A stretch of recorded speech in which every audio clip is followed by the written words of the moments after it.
جو پچھلے 2-3 روز سے پارلیمنٹ کے اندر سے تقریریں سامنے آ رہی ہیں، لب و لہجہ ظاہر کرتا ہے کہ آپ اگریسو موڈ میں،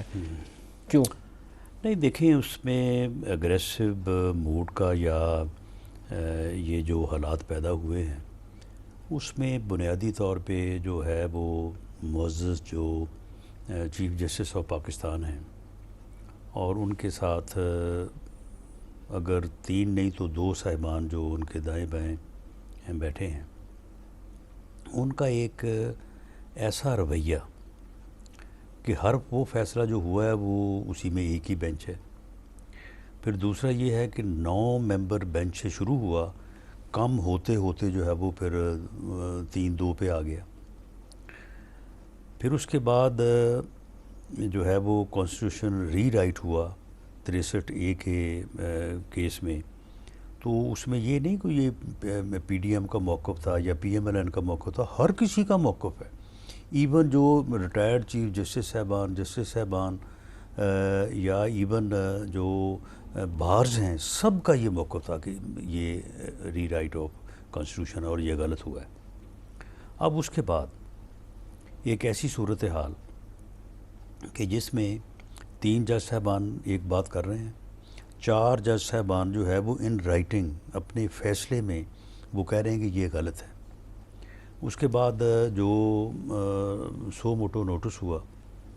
اس کے متعلق ایک بینچ جو ہے وہ فیصلہ کر رہا ہے 2-1 کی اکثریت سے، اور سینئر پیونی جج جو ہے وہ اس بینچ کو ہیڈ کر رہے تھے. انہوں نے کہا کہ یہ سو موٹو جو ہے وہ غلط لیا گیا ہے اور جب تک اس کے اوپر رولز نہیں بن جاتے اس وقت تک جو ہے وہ آپ جو ہے وہ سو موٹو جو بھی نوٹسز ہیں ان کے اوپر آپ سماعت جو ہے اس کو مؤخر کر دیا جائے. اس کے باوجود پھر جو ہے اس کو ایک سرکولر کے ذریعے سے انتظامی آرڈر کے ذریعے اس سپریم کورٹ کے ایک بینچ کے فیصلے کو جو ہے وہ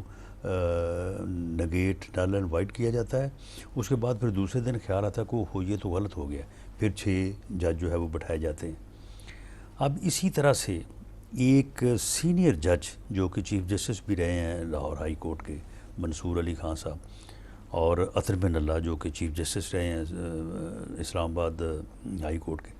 وہ کہتے ہیں کہ پولیٹیشین ان روپ، یعنی جج کے روپ میں یہ سیاستدان ہے. دونوں نے بڑے سخت الفاظ کا چناؤ کیا، ایک نے کہا امپیریل کورٹ اور دوسرے نے کہا کہ اس میں انہوں نے کہا کہ ون مین شو،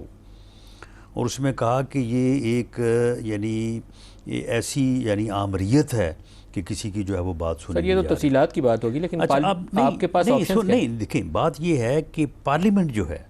پارلیمنٹ میں بیٹھے لوگ جو ہیں وہ بھی تو ان چیزوں سے پھر متاثر ہوتے ہیں نا. جب ان چیزوں سے متاثر ہونے کے بعد پھر بھی تمام سیاسی جماعتوں نے، پارلیمنٹیرینز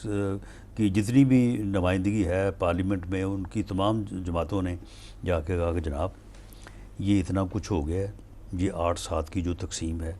مہربانی کریں فل بینچ بٹھا دیں، اور فل کورٹ بینچ جو ہے جو فیصلہ کر دے ہم تسلیم کریں گے.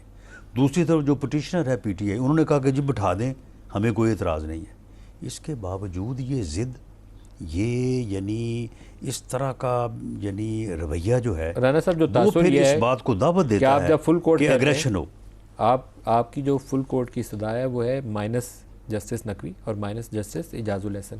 تو اس میں اگر موجودہ کمپوزیشن کو ہم سامنے رکھیں تو وہ 8-7 کی جو تقسیم ہے نا، یہ 8-7 سے ایک دم سے 6-7 ہو جائے گی، 7-6 ہو جائے تو گی. اگر پھر سپریم کورٹ کی یہ حالت سامنے آ جائے